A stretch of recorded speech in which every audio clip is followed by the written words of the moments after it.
ஆமென். கர்த்தர் நல்லவர், அவர் கிருபை என்றும் உள்ளது. நீங்கள் எல்லாருமே நல்லா இருப்பீங்க, ஆசீர்வாதமாக இருப்பீங்க. தினமும் உங்ககிட்ட நான் பேசுகிறது, அவர் சமூகத்தில் அமர்ந்து வார்த்தை எடுத்துகிட்டு உங்களுக்கு நான் ஷேர் பண்ணுவது ரொம்ப ஹாப்பியாக ஃபீல் பண்ணுறேன். நான் உங்ககிட்ட ஒரு வார்த்தையை ஒன்று சொல்லணும்னு ஆசைப்பட்றேன். இது ஆவியானவர் சொன்ன ஒரு வார்த்தை. தி வெயிட்டிங் பீரியட் இஸ் ஓவர். நீங்கள் காத்திருந்த அந்த நாட்கள் முடிந்தது. எப்பேற்பட்ட வல்லரசு நாடாக இருந்தாலும், இப்போ பார்த்தீங்க, அமெரிக்காவுக்கு, இஸ்ரேலுக்கு, ஈரானுக்கு யுத்தம் நடந்தது. அவங்ககிட்ட பல லட்சம் கோடி அப்படி பணம் போயிட்டே இருக்கும். ஆனால் அந்த யுத்தத்திற்கும் ஒரு எண்டு இருந்தது. இப்போ பார்த்தீங்கன்னா யுத்தம் அவ்வளோ இல்லை, முன்னாடி மாதிரி இல்லை. ஏன் அப்படின்னா, ஒரு ஆரம்பம் தான், ஒரு முடிவு இருக்குது. உங்கள் வாழ்க்கையில் யுத்தம் ஆரம்பிச்சிருக்குன்னா அது யுத்தத்துக்கு முடிவு இருக்குது. அந்த யுத்தத்தில் நீங்கள் என்னவா இருந்தீங்க, யாரை பற்றி கொண்டு இருந்தீங்க, யாரை சார்ந்து இருந்தீங்க. இப்போ இவ்வளோ வருஷம் நீங்கள் துன்பத்தை அனுபவிச்சிருக்கீங்கன்னா, அந்த துன்பத்தின் பாதையில் நீங்கள் யாரை சார்ந்திருந்தீங்க இவ்வளோ வருஷம்? மனுஷனையா அல்லது தேவனையா? தேவனே என்றால் உங்களுடைய காத்திருப்பு முடிந்தது. நீங்கள் இப்போ கானான் கூட இடத்துக்கு நேராக வந்திருக்கீங்க. நான் உங்களுக்கு ஒரு வசனம் ஒன்று வாசித்து காண்பிக்க ஆசைப்படுறேன். அதிலிருந்து ஆவியானவர் உங்களுக்கு பேச போகிறார். நீதிமொழிகள் 13:12. நெடுங்காலமாய் காத்திருக்குதல் இருதயத்தை இளைக்க பண்ணும், விரும்பினது வரும்போது ஜீவ விருட்சம் போல் இருக்கும். சொல்ல வேண்டிய அவசியம் இல்லை, விளக்கமாக உங்களுக்கு அப்படியே சொல்லணும்னு எதுவுமே நெசசரி இல்லை. ஏன் அப்படின்னா, உங்களுக்கு இந்த வசனம் நல்லா தெரிஞ்ச வசனம். அநேகருக்கு இது வாக்குத்தத்தமான வசனமாக கூட இருக்கலாம். ரொம்ப நாளாக ஒரு காரியத்துக்காக வெயிட் பண்ணி நம்ம ஹார்ட் என்னதமாகும், அட போப்பா அப்படின்னு ஆகிடும். இது எல்லாருக்கும் நடக்கும், ஹியூமன் நேச்சர் இது. எல்லாருக்குமே நடக்கும். ஒரு குழந்தை கூட நடக்கும். ஆசையாக ஒரு பொருள் கேட்கும், அந்த பொருள் கிடைக்கலன்னா என்ன ஆகிடும், ஹார்ட்டு ஒரு மாதிரி ஆகிடும். அப்போது பெரியவங்களுக்கு நமக்கு நடக்காத கேட்டிங்கன்னா நமக்கும் தான் நடக்கும்.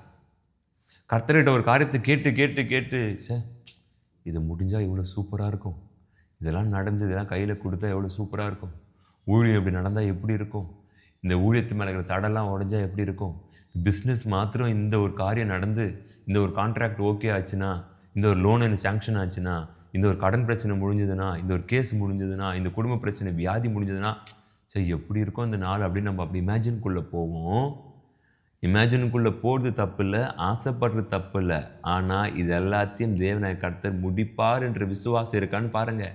ஆமாம், இவர் என்ன முடிச்சிட்டார் அப்படின்னா நீங்கள் சந்தோஷமாக இருக்கணும். எனக்கு முடிச்சிட்டார், ஆனால் எதுவுமே தெரியலையே, கையில் எதுவுமே வரலையே அப்படின்னா ஒரு டேட் வச்சுருக்கிறார். அந்த டேட் வரைக்கும் அப்போ நம்ம என்ன தாங்க பண்ணணும்னா துதிக்கணும், அவரை தேங்க்ஸ் பண்ணணும். தேங்க்யூப்பா, அப்பா பெயினாக தான் இருக்குது, அழுகுறீங்களா, படுத்துட்டு அவர் கூட அழுதுருங்க. கண்ணில் தண்ணியே வரலையா, அப்படியே படுக்கடி ஆயிடுறீங்களா, பரவாயில்ல, படுத்துட்டு அவர் துதிச்சிருங்க. ஆனால் அவர் இல்லாமல் மட்டும் அழுதுறாதீங்க, அவர் இல்லாமல் மட்டும் அப்படியே யோசிக்காதீங்க, அவர் கூட வைத்து கொள்ளுங்க. நீங்கள் கண்ணீரின் பாதையில் நடந்து போனாலும், நீங்கள் மரண இருளின் பள்ளத்தாக்கில் நடந்து போனாலும் அவங்க கூட தான் இருக்கிறாருன்னு நினச்சிக்கோங்களேன். அதான் உண்மை, அதுதான் உண்மை. நீங்கள் சில பேர் யோசிக்கலாம், இது ஒன்று நடந்தால் எவ்வளோ சூப்பராக இருக்கும் லைஃபு, எப்படி மாறிடும், இந்த ஒரே ஒரு காரியம், இந்த ஒரே ஒரு பிரச்சனை மாத்திரம் முடிஞ்சதுன்னா எவ்வளோ நல்லாயிருக்கும்னு ஆசைப்பட்டு நீங்கள் மேபி நீங்கள் சோர்ந்து போயிருக்கலாம். நான் உங்களுக்கு சொல்லட்டுமா, அந்த நாள் ஏன் இந்த நாளாக இருக்கக்கூடாது? ஒன்று உங்கள் வாழ்க்கையில் அதிசயம் நடக்கணும், இல்லை வழக்கமாக போயிட்டே இருக்கணும். ஆனால் இங்கே எங்கே நமக்கு ஒரு காரியம் மாற்றப்படுகிறதுனா, நீங்கள் யாரை மையமாக வைத்து இவ்வளோ வருஷம் நீங்கள் காத்திருந்தீங்க? உங்கள் பலத்திலையா? இல்லை என்கிட்ட பணம் இருந்தது தம்பி, அதனால் நான் தாக்கு பிடிச்சேன். இல்லை, வனாந்தரத்தில் யார் ஒருத்தங்க தேவனை மாத்திரம் சார்ந்து இருக்கிறாங்களோ அவங்களுக்கு தான் கர்த்தர் கானானுக்குள்ளே கொண்டு போவார். வனாந்திரத்தில் மாம்சமாக சிலதை யோசிக்கலாம், சில இந்த காரியத்தை பயன்படுத்தலாம், இந்த மனிதர் ஆலோசனை கேட்கலாம், நமக்கு தான் அறிவு இருக்கே அப்படின்னு நம்ம பண்ணுறவங்களுக்கு அது தெரியல. ஆனால் என்னுடைய உயிரே போனால் கூட அது உங்ககிட்ட போட்டோம் அப்படின்னு நீங்கள் செய்யுங்கன்னு யார் ஒருத்தங்க வனாந்திரத்தில் தேவனுக்காக காத்திருக்கிறார்களோ அவங்களுக்கு அவர் செய்கின்ற அதிசயம் தான் இன்றைக்கி நெடுங்காலமாய் காத்திருக்கிறேன். இப்படி நடந்தால் சூப்பராக இருக்கும்ல, குடும்பம் எல்லாம் மாறிடும்ல, பிரச்சனை எல்லாமே சரியாயிடும்ல, எல்லாமே நல்லாயிடும்ல. ஆனால் எங்கே எல்லாமே அப்படியே தான் இருக்குது, எதுவும் மாறின மாதிரி தெரியல. ஆனால் நடந்தால் எவ்வளோ சூப்பராக இருக்கும் அப்படின்னு நீங்கள் உங்கள் ஹார்ட்டு ஒரு மாதிரி சோர்வாகி இருக்கலாம், ஆகும். அதை எதிர்பார்க்குறாரு. அந்த அந்த எதிர்பார்க்குற நேரத்தில் நீங்கள் நான் என்ன பேசுகிறோம் அதையும் எதிர்பார்க்குறாரு.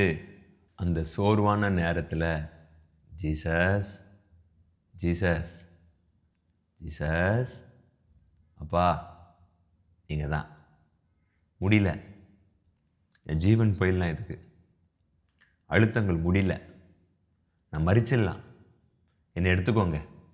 அப்போ அவர் சொல்லுவார், உன்னை எடுத்துக்கணுன்னா நான் எப்போ எடுத்திருப்பேன், இவ்வளோ உபத்திரவமாக கொடுத்தேன், ஏன்பா உனக்கு பெஸ்ட்டான ஒரு லைஃப் ஒன்று வச்சுருக்கேன், நீ இன்னும் பார்க்கலல்ல, என் கரத்தின் கிரியை நீ ஃபுல்னஸை பார்க்கலல்ல, நான் உனக்கு வைத்திருக்கிற ஆசீர்வாதத்தை இன்னும் முழுமையை பார்க்கலல்ல, இவ்வளோ வருஷம் நீ தாக்கு பிடிச்சி என் வார்த்தைக்கு கீழ்ப்படிந்து ஒரு காரியத்தில் இருக்கிற, இவ்வளோ கண்ணீர் விட்டு ஜெபிக்கிற, உனக்கு செய்யாமல் அப்போ நான் வேறு யாருக்கு செய்வேன்?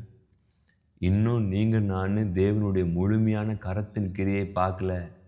நம்ம வாழ்க்கையில் அவர் எழுதி வைத்திருக்கிற, தீர்மானித்து வைத்திருக்கிற, ஏற்படுத்தி வைத்திருக்கிற, அவர் இதயத்துக்குள் யோசித்து வைத்திருக்கிற அந்த அந்த ஒரு காரியத்தை முழுமையை நம்ம பார்க்கல. ஆனால் இந்த மாதம் இன்றைக்கி நம்ம அதை பார்ப்போம். கர்த்தர் உங்கள் யாவரையும் ஆசீர்வதிப்பார். நெடுங்காலமாய் காத்திருக்குதல் இருதயத்தை இழைக்க பண்ணும், வெறுமனது வரும்போதோ ஜீவ விருட்சம் போல் இருக்கும். நம்ம ஆசைப்பட்டது வந்த ஒன்று எப்படி அமைதியாக இருப்போமா? ஓகே ஓகே அப்படி வை, அப்படி இருப்போமா? அவ்வளோதான், வீடு ரெண்டாயிடும். பறப்போம், ரெக்கை இருந்தால் பறந்துடுவோம், இங்கே போவோம் அங்கே போவோம், நம்மளை மறந்து ஆர்ப்பரிப்போம். நான் ஒன்று சொல்லட்டுமா? நீங்கள் அப்படி உங்களை மறந்து ஆர்ப்பரிக்கும் பொழுது உங்களை சுற்றி இருக்கிறவங்க அந்த ஹாப்பியாக பார்ப்பாங்கன்னு தெரில. ஆனால் பரலோகத்தில் ஒருத்தர் வெள்ளை சிங்காசனத்தில் அமர்ந்து கொண்டு உங்களை தான் பார்த்து கொண்டிருப்பார். நீங்கள் ஆர்ப்பரித்து அகமகிழும் போது அவர் சிரிப்பார். என்னமா சிரிப்பார்? என் பையன் என் பொண்ணு இவ்வளோ வருஷம் அப்படியே எலும்பு முதலாக தோல் முதலாக அப்படியே ஒட்டி கொண்டு ஓட்டை எடுத்துக்கொண்டு சொரண்டி கொண்டு இருந்தா, ஒவ்வொரு நாளும் அப்பா அப்பா அப்பான்னு கெஞ்சிட்டு இருந்தா, இன்றைக்கி நான் இது நடத்தின உடனே எப்படி துள்றா பார்த்தியா அப்படின்னு, என் பொண்ணு இது என் பையன் அதான் நடத்தினேன் அப்படின்னு அவர் பேசுவார். அந்த இடத்துக்கு அநேகர் வந்திருக்கிறோம். இன்னைக்கு நடக்கும். இந்த மாதம் நடத்துவார், இந்த வாரம் நடத்துவார். Be ready. கர்த்தர் உங்களை ஆசீர்வதிப்பார். God bless you. தேங்க்யூ.